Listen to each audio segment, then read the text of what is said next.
Welcome, welcome, welcome to the Thursday, September 3rd edition of Maximum Growth Live. I am your host, Jay Ruane. I'm the owner of Ruane Attorneys here in Connecticut and the CEO of FirmFlex. And my friend over here is Seth Price, managing partner of Price Benowitz in the DC, Maryland, Virginia area, and CEO of Blue Shark. And we are Maximum Growth Live. As you know, if you're with us today, Maximum Growth Live is a weekly live Facebook show where we dive into all things relevant into growing your firm at scale. Maximum Growth Live is sponsored by Maximum Lawyer Media and the Maximum Lawyer family. And Seth, I want to start this week by asking you, what did you do to grow your firm this week? One of the things that I've felt like is we are about to come out of summer, COVID summer.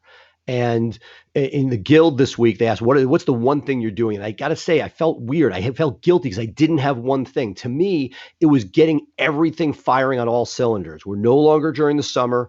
We know what the new normal is. We're playing in it. It's good, it's bad, it is. And the idea that we have intake firing on all cylinders, we have marketing firing on cylinders. The attorneys are now understand the obstacles they have and what they're doing. And that as we look at numbers for September, October, November, assuming that something miraculous doesn't happen, we now have a set of rules we're playing with. And I feel like our responsibility is to sort of move out of what we did during panic beginning, but now say, hey, for the foreseeable future, this is our normal, and we need to play with that set of rules. Yeah, I think a lot of people have been waiting for it to just sort of bounce back to the way it was. And I don't think you can predict that. So I think you got to deal with this is the new world. This is what I'm dealing with, and you got to move on from there. One thing I did this week to grow my firm, and this is interesting, and I actually got the idea from something that we're about to talk about, is that I got an email shortly after I ordered my Peloton bike. And it actually had me give a sliding scale and some feedback to them about the purchase portion of their process. And so I got the email. And I said, you know what? I've never really surveyed my clientele about, I ask them, where did you find us? I ask them that type of thing, but I never really engaged with them that early on in sort of like the NPS 1 to 10 scale, or how did my intake and client care team do? So this week I actually scripted it out, added it to my onboarding campaign, where 6 hours after we open the file, they're going to get a survey asking them, how did our intake and client care team treat you during the intake process? And I think this is going to help us give some feedback. And I modeled it on my Peloton bike. Seth, do you have that picture for me of you on that Absolutely. bike? All right, we're going to Absolutely. flash it up on the screen right now so people can see it. But this is Seth on his Peloton. So I think it's great. I can't wait to get mine. And then we'll have to have a Maximum Growth Live event where everyone that's in our audience that has a Peloton, we can all do a ride together. I think it'll be a lot of fun. But No, but keeping it real, like I'll tell you that with those surveys, I've been working on rolling that out for our firm for months, and it's just it's glitchy, it's not there, it's days away, it's been days away for several weeks, and that's part of like running and growing a law firm is that as especially at scale as you use more complicated softwares, some of the things that sound like they're really easy, what they do is genius. Half the time when you finish at a restaurant and you get a survey, they don't care about what you're saying. They just want to get you, to remember them for a future, not for the first survey, but at the end, they're always looking to say, hey, remember me as a referral source, get a review out of it. And so the idea that Peloton is already, they do an amazing job. Their process is insane, but that the idea that they are already building their raving fans from that first moment is just remarkable. yeah, and you got to do that as well. This is we are all customer service firms, and we just sell different types of legal services. But we are in the customer service business, selling legal services, and I think that's the way people should approach it. But we've got a great show today. We've got a lot of stuff on the back end of the show. Where we're going to talk about some stuff that's coming up. So you definitely want to stick around and watch the whole show because there's some cool stuff that we're going to talk about at the end.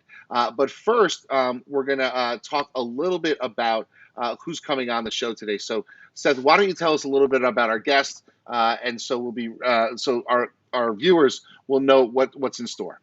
Well, Ken Hardison is one of the sort of premier law firm consultants. He's built PILMMA, which is an organization that started with personal injury firms. He's pivoting beyond that now. But the idea is this is a guy, he's a lawyer by training. He built a firm, sold it, built a firm, sold it, who has really been very instrumental in helping lawyers figure out through masterminds, through annual summits, through his organization to figure out best practices and work on everything that's what drives me, the non-courtroom, the non-practice of law. So let's bring Ken in and get him going.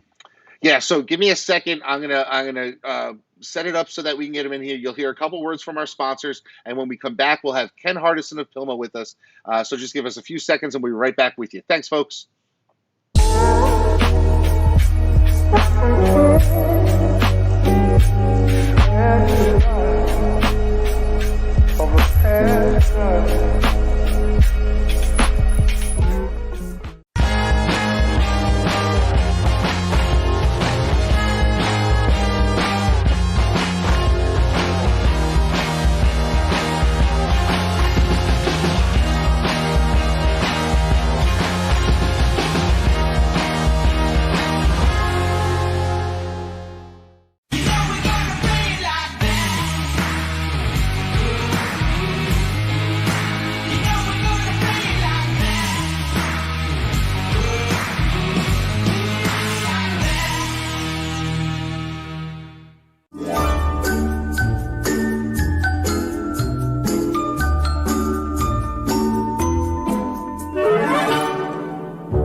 We're thrilled to have Ken here today. Ken Hardison, friend, mentor to many of us.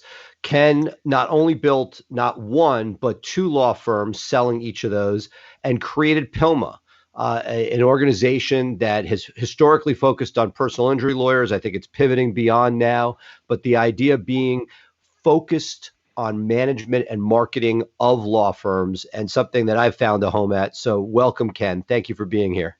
Well, thank you. Thank you for having me. Well, It's a pleasure. Jay and I have spent the last several weeks talking to people, not only about what's going on during COVID, but how they can sort of deal with their law firm as a business. And the thing that we keep hearing are pivots that people are trying to take and things they can do to be creative during this time. And Jay was just talking before we came on about how you've been particularly creative with PILMMA and how you've adjusted during this unusual time. You want to share with our audience a little bit about what you've done and how you've done it? Yeah. So, one day right when it happened, we were promoting our big event. We have a big annual event in June down in New Orleans. And we were just setting record goals. I mean, this was going to be a big one. I expected 500-600 lawyers. And when this happened, we just said, this is not time to be selling. This is a time to be giving. So what we kind of surveyed our members and found out what they were needing. And so what we created this whole COVID resources center, how to survive, And so we would do a weekly webinar. We would put articles on there, anything I found. It didn't even have to do with lawyers, but if it was about going remote, how to manage remote people, the PPP loans, everything that was going on about what you could do, what you couldn't do. Then when we had to deal when they were coming back, what you needed to do, what you didn't need to do. And we just pretty much gave it away and tried to just kind of be a resource. And then with my masterminds, we usually meet live 3 times a year. So we had to pivot and do them on Zoom. And then what we did too, because we saw that here was the big deal. Everybody was rattled and scared and didn't know what to do. And like some of them, do I pull out my mark? Because we have some members that do a lot, spend 6 figures a month on marketing. We got some that spend, $5,000 too. But the deal is they didn't know whether to back off, whether to double up, and everybody was kind of, and so we started doing weekly Zoom meetings. And that seemed to be And we did them for like, I guess, 12 weeks. I kept doing them until there was hardly nobody showing up and everybody was getting back. And I said, I thought it would probably just last 8 weeks, but it lasted about 12 weeks. And so we did all those things. We canceled our event. We put on a virtual internet domination boot camp back in May. We give a big discount to that because we felt like, giving back, and it didn't cost that much to put it on. And then we're doing this new event in October, law firm growth maximizer. Growyourlawfirm.com if you're interested. Growyourfirm.com, excuse me, growyourfirm, FIRM.com. But doing those things, and then another thing I did was I got on the phone and called. I called. I'm not gonna say I talked to, but I called every member in PILMMA. It took me about 2.5, 3 months, and just checked on them to see how we're doing and see if there's anything I could do for them personally or professionally. And Ken, what are you seeing as you make those calls and you're speaking to everybody? That's what I think one of the great things about what you do is you sort of have you see into all these different firms. What have you seen generally for the firms that are excelling during this time, and what are you seeing for the firms that are struggling, calling, saying, "Hey, I need help"? Can you see any things that may be takeaways for people here of what the firms are doing right and what people are doing wrong? Well, I think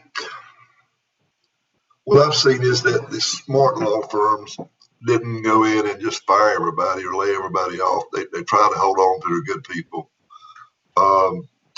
And they did start working remotely, and they started, the ones that are doing successful with it are the ones that have a lot of communication. And that's at least once, if not twice a day. And it's funny, I've been running PILMMA remotely for 3 years.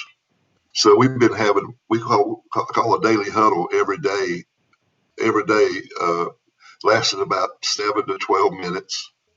And then we have a weekly meeting that lasts about an hour. And then we have a monthly meeting that lasts about 3 or 4 hours. And so nothing really changed for PILMMA itself, but I got the law firms to buy into this, the ones that I could.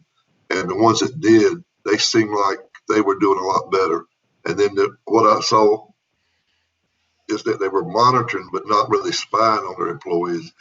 And some of them were actually doing better, and then some of them were doing worse. And I think the ones that had kids at home that were small or whatever were bothering them. I think they had a problem, and they can't help that. So what they did, though, they tried to, when things started lightening up, they started bringing in the people that weren't doing as good at home, and then they left the ones that, because they wanted the space. They needed the space distance, the 6 foot distance stuff in their offices, so they couldn't bring everybody back. And I think all of them looked at their marketing, and it depended on where you were at and what your theory was. We had a lot of smart ones that were doing TV that were able to negotiate and get twice as much TV or twice as much radio for the same price. We had some that even got billboard companies to give them extra 3 or 4 months on their contract. We had some that were negotiating their leases, getting some kind of, deal on that. They were getting PPP loans. And then I got them to call their clients. I mean, I had one lawyer, I said, just call your clients. So they were getting people in their office to call them. I had one lawyer that called and picked up like 6 new cases in 1 week just by calling his old clients or his present clients and just checking on them. And then some of them went further and sent letters out to all their present clients and old clients, let them know they're here for them. And he picked up like 20-something cases. Wow. Just because people, what is it? They know you care. So that were the smart ones, I think, that did that. And yeah, I think that was some of the major things. I mean, Ken, one of the things that we get asked a lot is, people sort of say, "Hey, I see this much revenue coming for this practice group," and people come to Jay and say, "Hey, I'm thinking about pivoting into another practice area." Want to get your thoughts. I remember I went to an early PILMMA, and realized about a third of the room was doing SSDI. And I was like, I got to go do it. And I built the website, did it. I realized it wasn't for me. In my market, I didn't know what I didn't know, but the cost structure in an urban environment is not a good place to be, in my opinion, for an SSDI practice where you want lowest labor, lowest rent. What are your thoughts on when people come to you and say, hey, I want to expand my pie? What type of advice do you have for somebody? Yeah. See, this is what I think you can expand it, but don't go into a whole different practice area. Just kind of niche out in some other areas in your area, like if you're a domestic lawyer, and you just do general. Maybe you want to really, because this is going on, really push some content out there about domestic violence. You know what I'm saying? That shit's going on, right? It goes up when people stay with it, right? If you're a criminal lawyer, do expungements. I mean, that's something that people, if you're a PI lawyer, not as many cars on the road, so there weren't as many cars. That was the big deal for the PI lawyers. They were actually making money, but they won't get the cases, and they're going to feel it 8 months from now, maybe 5 months from now. But go into stuff. Look at dog bite cases. Look at swimming pool cases. Look at motorcycle cases, because those guys going to ride. They don't give a shit what's going on, right? So go to ditch out in the area that you're already in, but to turn into like, I'm going to go into bankruptcy because the economy's going bad. You're going to do that. You better go buy a law firm, because to get up to speed, it's just going to be too much. Now, if you could go buy a bankruptcy law firm and you got the money, you can get a good deal. Maybe not a bad idea.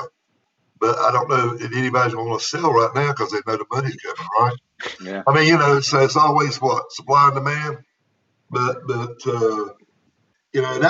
I've been preaching that. In fact, I got a call yesterday. I got a firm that's trying to break into a new market, and they're having problems. And so what they're going to do is they're going to try to buy a law firm that's already got a good name there, and absorb them. And I think they'll actually save money in the long run. And the other deal is, think about it. I'm a baby boomer. All the baby boomers, that's the last big deal.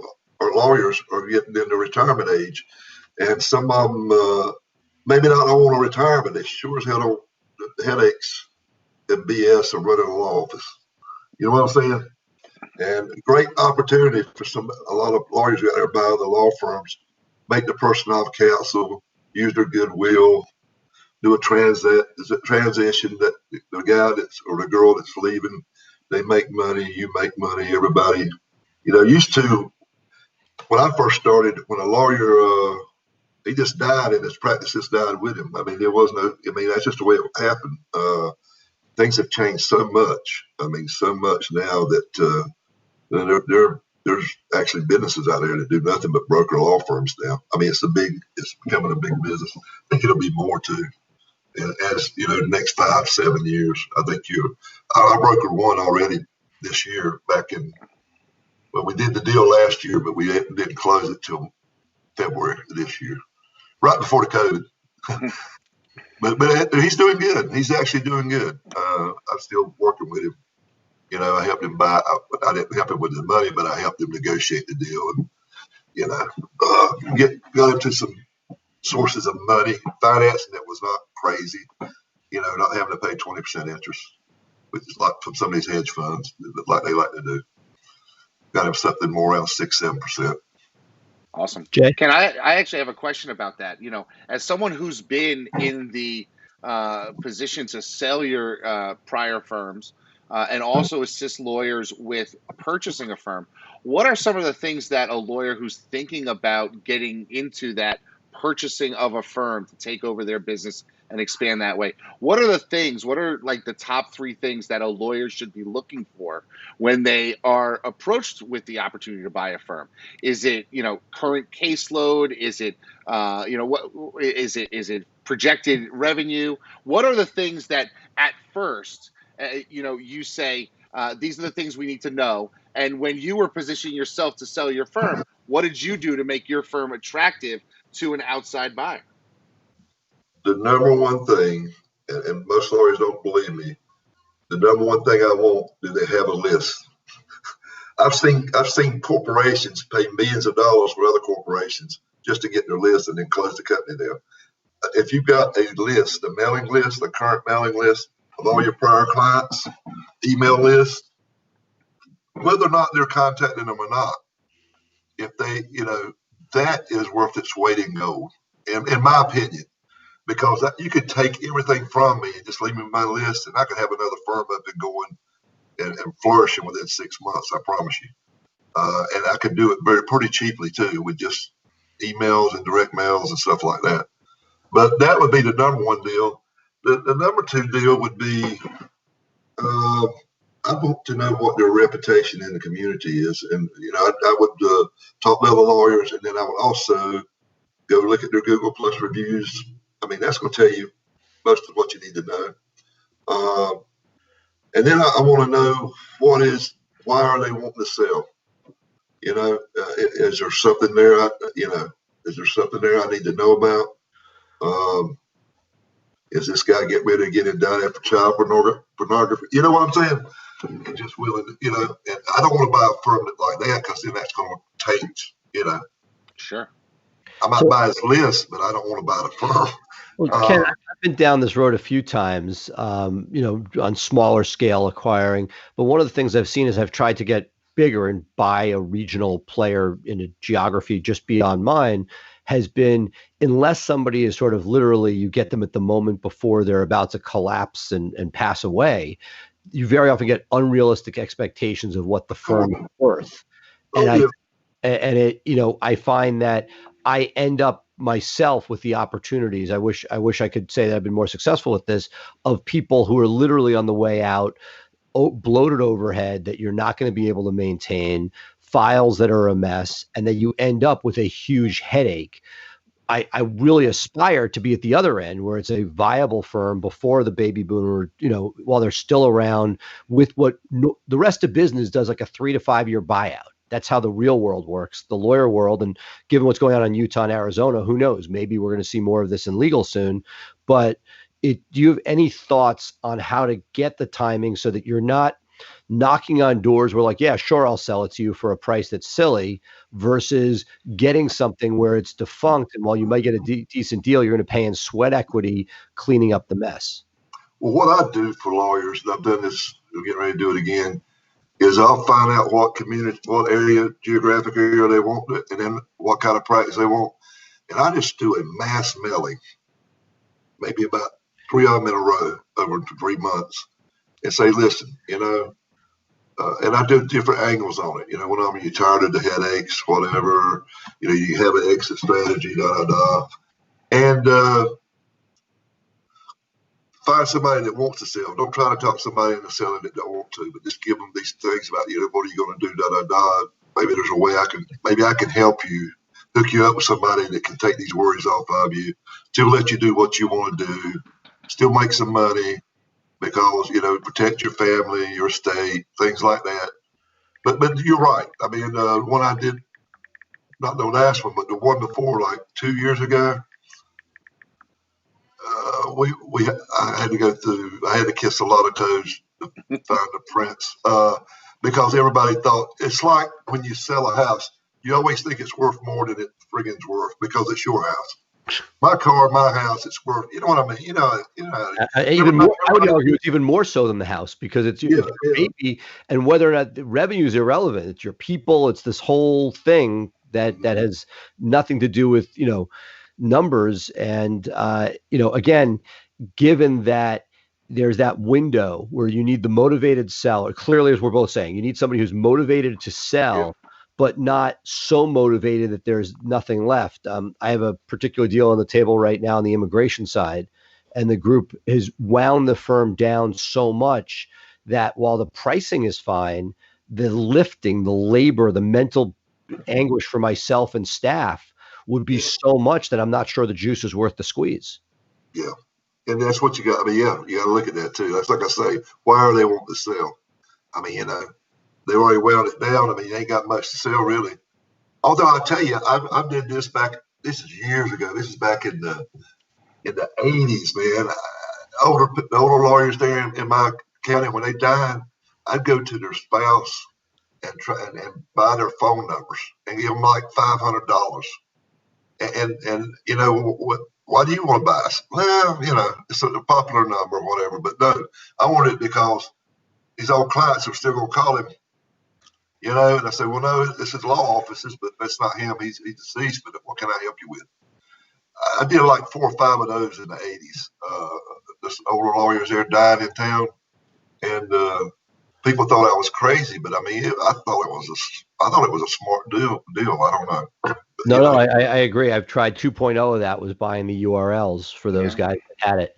It didn't have, I don't think it was quite as successful generally, in the sense that the number was still coming. The older guys with URLs, the sites didn't have that much traffic and there wasn't that much there. But as we now are looking at boomers, they've had sites for a decade. And as Jay knows on the marketing side, those crusty old domains, you can't, you put one of those out. We're just joking the other day, a domain that I planted years ago and haven't done anything to in years. I'm driving to the beach and I tested my search on the way there. And all of a sudden, a site I hadn't touched in 10 years was top of the SERPs. It was like, it's time to dust this one off. So when you can get those, again, the analogy to phone numbers can be very valuable.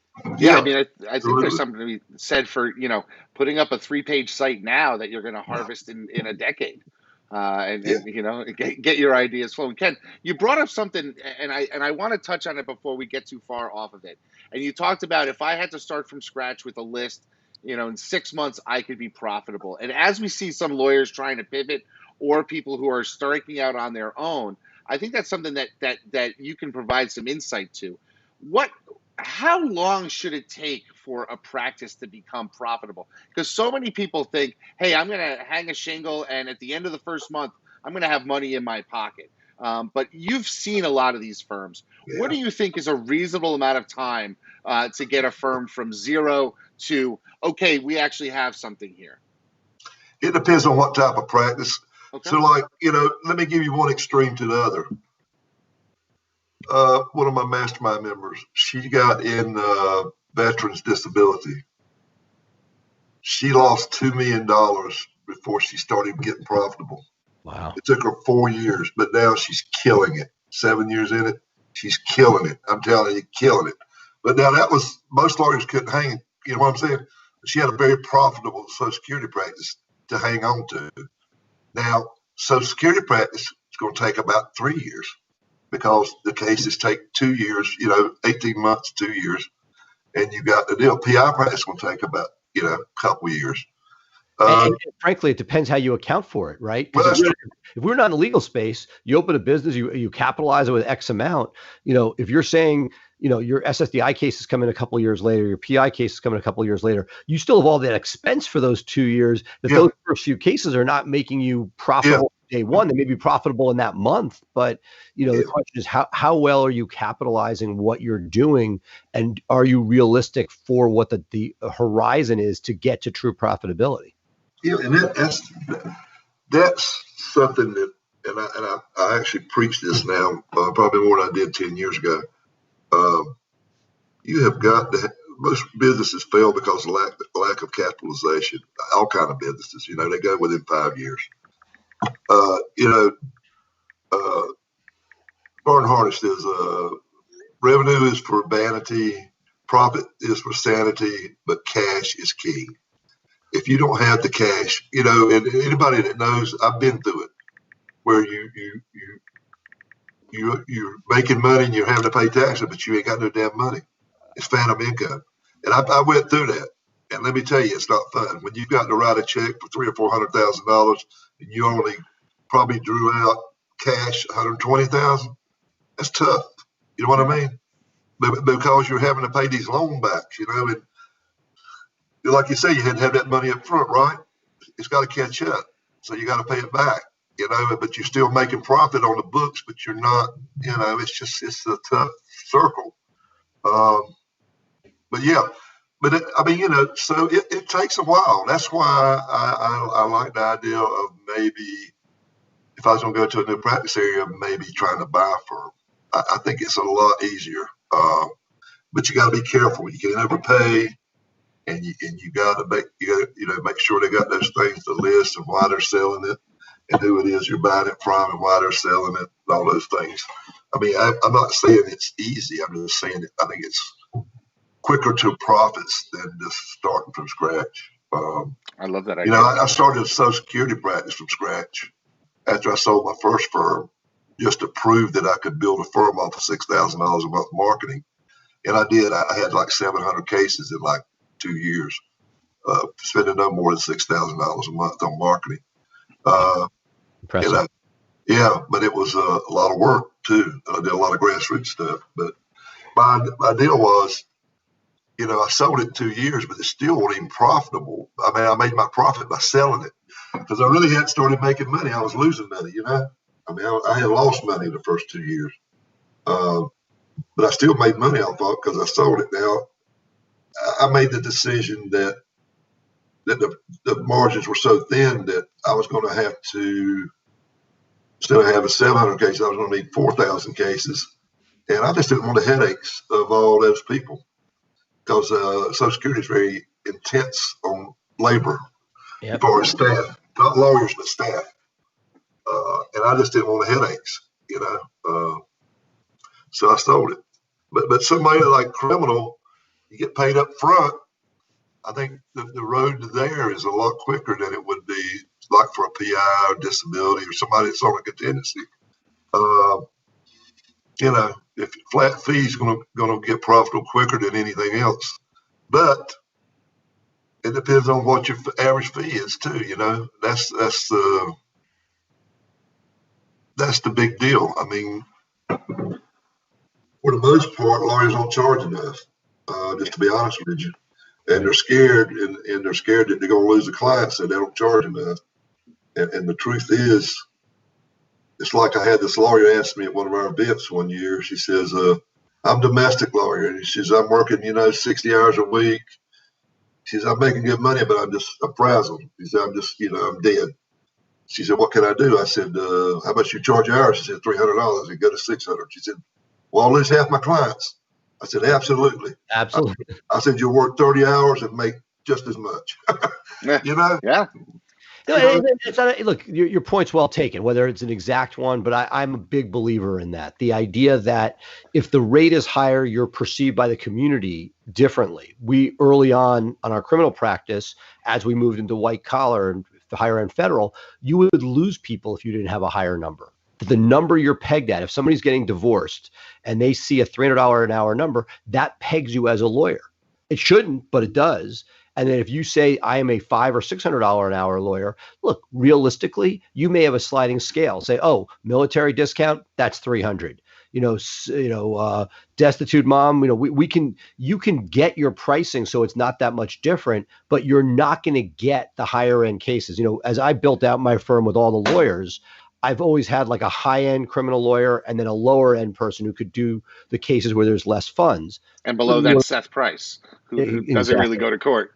So the idea being that as you do that, when you're talking to that solo, Ken, the idea is almost like you have to wear two hats. Because what that person's doing is they're only getting the junior money. They're not taking advantage of the fact that they also, assuming that they have that's experience in gravitas, that they could be that senior person at the higher level getting that in. Again, they could say, I'm only there. But the idea that if you are one person, you don't have associates yet, the idea that you have to play both ends of it to be viable, or to be most profitable, I should say. Yeah. Agree. Jay? So, Ken, tell us a little bit about your October event, because I know some of the people who are watching might be interested in that. Yeah, it's something, with COVID, we had to kind of pivot again. And so I'm doing something I've never done. I'm going to do an event that's 3 days, like from 11 o'clock Eastern to 5 o'clock Eastern, like Wednesday, Thursday, Friday. But I think it's the 15th. I can't even remember. It's like October 15th, 16th, 17th, I think. And it's really going to be me. Probably 90% of it's me. And I've never done this before. Usually big events we had 3 or 4 days, I might speak twice. And I just think, whether I'm right or wrong, I think that people need me more now than ever, to be honest with you. And so I'm going to share some stuff I've never shared before, other than with people that pay me like $1,500 an hour for one-on-one consultation. But I feel like it's time to help the lawyers out there. And so I'm only charging like $497. If you're a member of PILMMA, it's $297. I mean, that's nothing. And I give 100% money back guarantee because, my deal is if you don't think it's helping you, I don't deserve your money, right? I mean, I enjoy what I do, and if nobody's ever going to say that I took your money and ran. I mean, because I'll just give you your damn money back. I don't need it. Not that bad. You know what I mean? I do. I went to your first event over a decade ago, and I remember seeing that offer. I'm like, well, if he's willing to make that offer, I'm in. And over the years, have you actually more than 2 or 3 people ever come up to you for that? Zero in 11 years. But I expect it any day. I expect the next one. Somebody's going to do it. Right? You'd be happy to do it. I try to think of it that way. I wish we could 100% be this way with clients, Jay. I don't know if you're the same way, but if you have a traffic matter, somebody's like, I don't think this was right. You did the work, you've earned it. But if somebody's really not happy, anything you make that person happy. I got to tell you, that happened to me 3 weeks ago. We had that hurricane here, knocked out power. I had a client who, against my advice, opted to start a hearing before I could get to internet access. And they went through the hearing. They got denied on their expungement, which is what they wanted. He called me up. He said, I'd like half my money back. I said, you're getting 100% refund. I'm sorry that happened, but it is what it is. You went forward against my advice. I'm just going to refund you. Go with God. Have a nice day. And he actually wrote a nice review saying things didn't go well, and I really respect this man's integrity for just giving me all my money back when he definitely did a lot of work for me. So I think that helps people long term to think of it as you're not serving just as one client, you're serving your entire career. And we're in this business for decades. What you're doing in 2020 can also impact you in 2040. So for sure.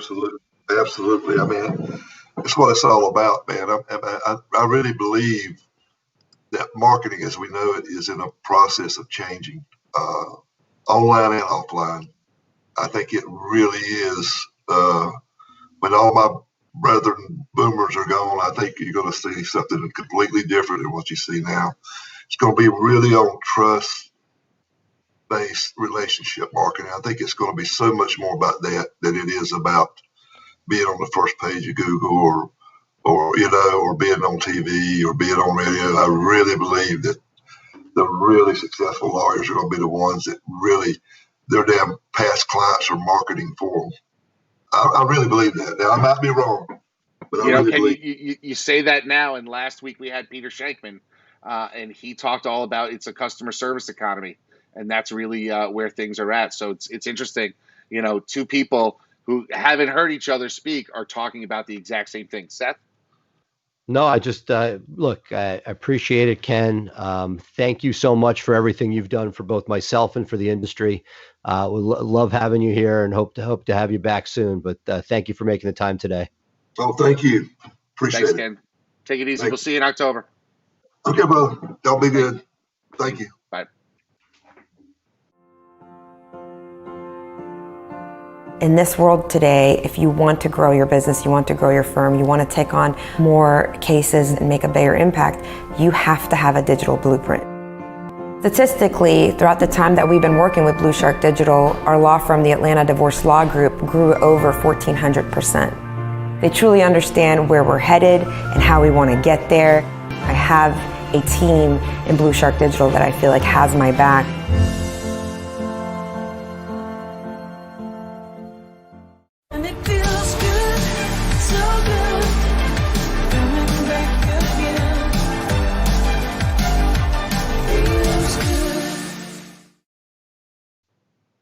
All right, Seth. So let's talk about this because it came up during the interview with Ken.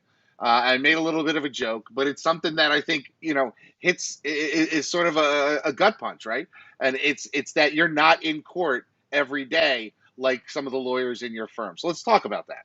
Right. And so from my point of view, I look at it as a superpower. We had Peter Shankman on talking about ADHD as a superpower. So to me, the idea that I've divided and conquered with somebody who loves to be in court, where I was good in court. I was 6-0 in my legal career, but but in my courtroom career, but that I feel that I have the ability to focus on things that we all speak about. The whole show is about, growth and marketing and operations, and the idea that you can sort of try to do both. And it's funny, things, the ADHD is kicking in, but there've been a lot of articles written and stories about women. Can they have it all?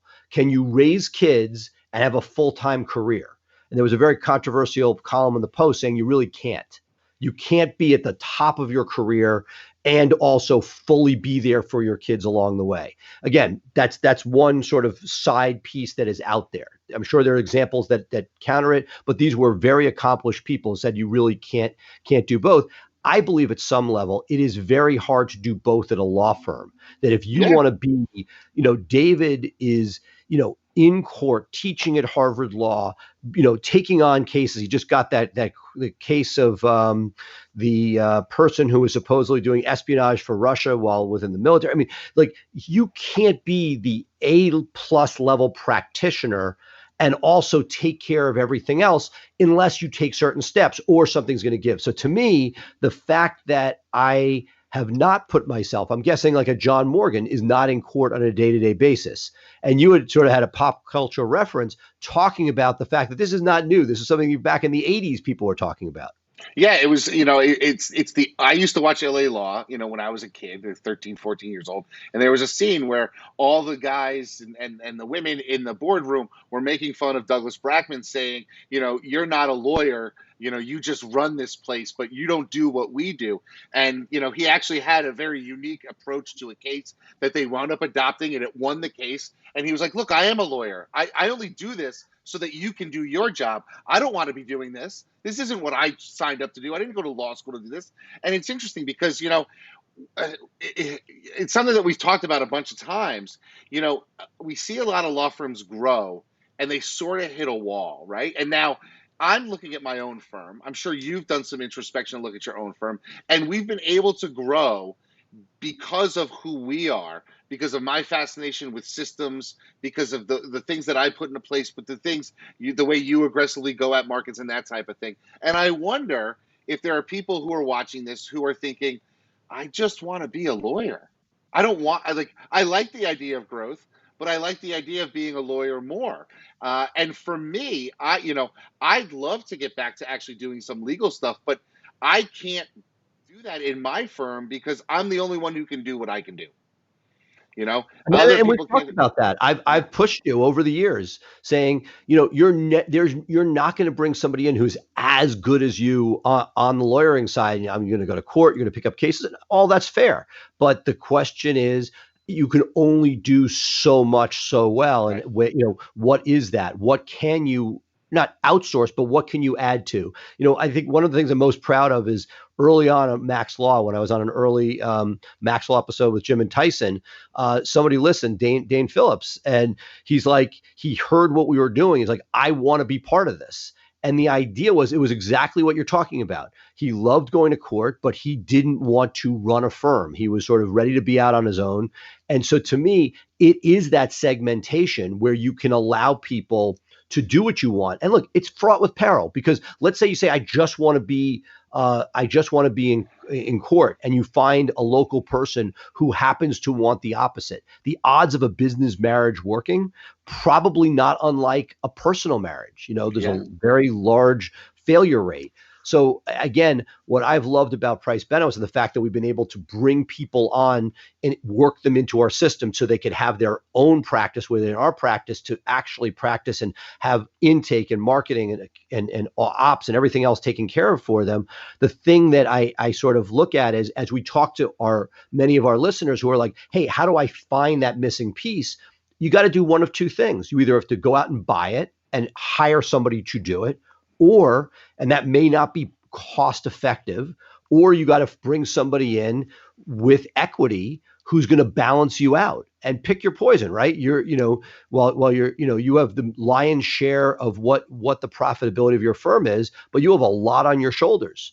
And the question is, what's right? You have to figure out what's right for you, and history is written by the victor. If you find the right partner friend of mine locally with a large digital creative agency rolled up into a larger agency. He went from like 2 people to 100 employees to a huge roll up that will probably go public. And the idea is he found the right partners along the way, and history will be told by that. How many people do we know that partner with somebody, it's a disaster and it sets them back years? So Yeah. if you can either hire the right person, or if you can partner with the right person and create something bigger, either is a great path. The question is, can you find something that actually will get there versus the rose-colored glasses and the wish, and then you find out the reality after the honeymoon that you really don't have what's needed, or it's not a synergistic or friendly situation. Yeah, what I find is a lot of times you find solos who wind up partnering up with another lawyer, and they partner up with that lawyer thinking, wow, this means that I'm not the one on calls on Saturday and Sunday anymore, or there's going to be somebody else for me to, to worry about splitting that rent with. And what they really are getting is another person and all of their problems that now they have to solve. So your problems go for 100% yours to now 100% yours and 50% of somebody else's. So you're really only adding work to yourself by adding a partner to the mix sometimes, if it's not done with the right sort of introspection and vision. And this goes back to stuff that we've talked about in the past. And it really is, what is your vision for how you want to practice law? That should be your overarching decision. There are a lot of law firms that have grown and scaled because that is the vision of the partners who are making those decisions. But there are simply some that decide to stay, and maybe they add 1 or 2 associates, maybe they add more staff, but they don't want to necessarily get large to 40 lawyers, 60 lawyers, 100 lawyers and staff, because that's just not part of their vision, and they've made those concrete steps. I'm going to tell you right now, I'm happy where I'm at. I may add 1 or 2 staff. I may add 1 or 2 lawyers, may subtract 1 or 2 lawyers, but I think I've decided I'm maxed out. I'm nearing 50. I don't want to have to put in the effort to get huge. I just don't think it's for me. And it's taken a long time to come to that decision. So I've grown, but I think I'm going to cap my own growth. Maybe not necessarily in profitability, but in size. That's the way I'm looking at it. Well, I know if you've Vegas got some goals. if Vegas would take odds on it, I'd probably bet against it. But meaning that we may not see the last of Ruane Attorneys and its expansion. But it's another thing. I would say I'm going to along the sell lines of what Price Benowitz when they want to get into Connecticut. That's what I'll do. You can buy either my that, or firm set. we'll end up with PB&R. Yeah. So we, one of the things you mentioned was people look at business partners, because it could be a topic for an entire show, is how do you find a business partner, right? And a lot of business life, I relate back to dating. I'm probably get myself sued at some point because I use it with employees, whether it's recruiting, it's the same dating, whether it's clients on intake, it's all about that dating dance. And I feel that very often when I look at how people choose to be law partners, you see really dysfunctional courtship going on, where somebody, but it's sort of like being friends with somebody and then deciding to get married and not having those tough decisions, whether in the personal side, it might be, what religion are you? Can I live with your in-laws going to drive me so crazy it's going to end the marriage? Do we want to have kids? How many? Like all those decisions. And I see those hard questions that really need to be asked along the lines of what you were just talking about, which is, what do you want?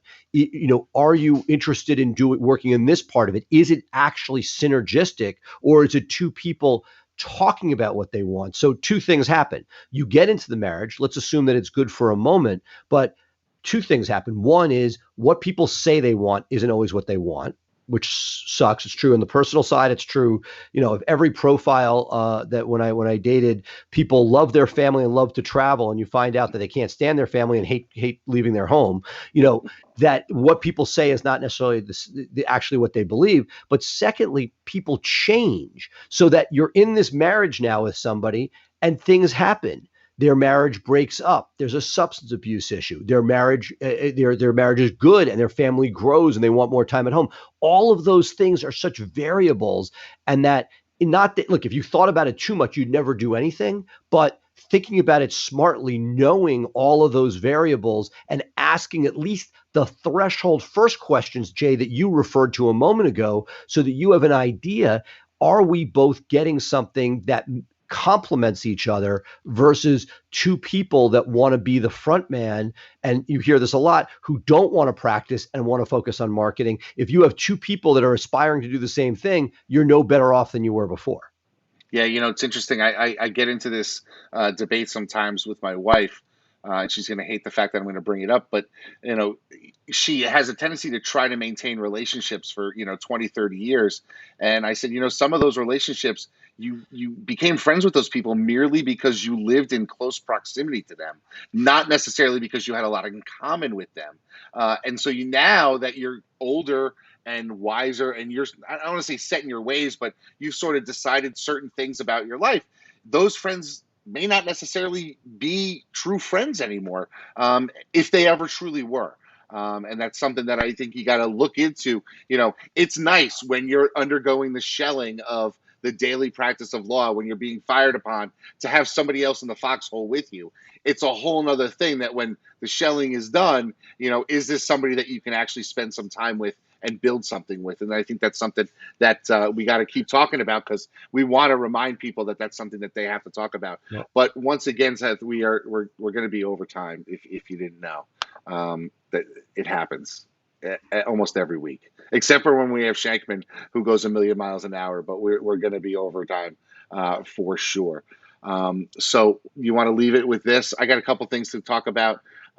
First off, if you want to take this on the go, you can subscribe to our podcast. It's available on all of the podcasting platforms, or you can get us through the Maximum Lawyer podcast. As you know, we are sponsored by Maximum Lawyer Media, as well as my firm, FirmFlex, and Seth's firms, Blue Shark.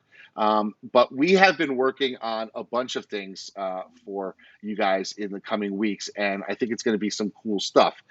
So we've got a new segment that's going to air next week. Let's Book It with Ryan McKean. Seth, you know Ryan. So tell me what you think he's going to bring to the next year. Well, look, what we're trying to do is A, have some fun, and B, bring as much value as possible. So Ryan is just a great, innovative attorney who is also bridging the gap between amazing practitioner and creatively running a firm and building it out. It's just awesome to watch in action. And the idea that he's going to do something which I am dying for, which is to basically do a deep dive on a book a week. I don't always have time to read all of those books, but I'd love to sort of be inspired, get enough takeaways from him, figure out which ones I want to spend my time on, reading fully. But I can't wait to have Ryan and create different segments. So let us know what it is you're interested in, and if there's a particular book you want Ryan to focus on, or something a topic for the show. Bring it to us. But I'll leave you, Jay, with this. I'm closer to your wife in the sense of I hold on to people for many, many years. But it is interesting that while I do it for myself, when I'm out there and I see over the COVID period and you watch people's social interactions from a distance, you do see, it's fascinating when you do see relationships that are out there, easier to see in others than in yourself, that are really dysfunctional, but have just stood the test of time. And the analogy can be brought to the business world. It's not dissimilar. There are relationships in the business world that are, that were served a purpose for a long period of time, but have sort of outlived that. And you have that loyalty piece. You're not going to give up true friends over that. But very often, as I think you were alluding to, where the friendship really has devolved and it's really just an obligation, it's a much tougher thing, and maybe a future discussion for us here. Yeah, I think that'd be a great thing to talk about. And the other thing, before we go, we are bringing back our hot seats. We've done some a couple of weeks ago, and if you're interested in being in a hot seat, let us know down below in the comments, because we'd love to have you talk through your growth problems, see what we can do to help you out. We'll bring you on a show, and we'll give you some unbiased, free advice, and see if we can help you get to the next level, because that's what we're here all about at Maximum Growth Live. So with that, we're going to end this show this week. I am Jay Ruane. He is Seth Price over there. Thank you so much for being with us, and we'll see you again next Thursday on another edition of Maximum Growth Live. Bye for now.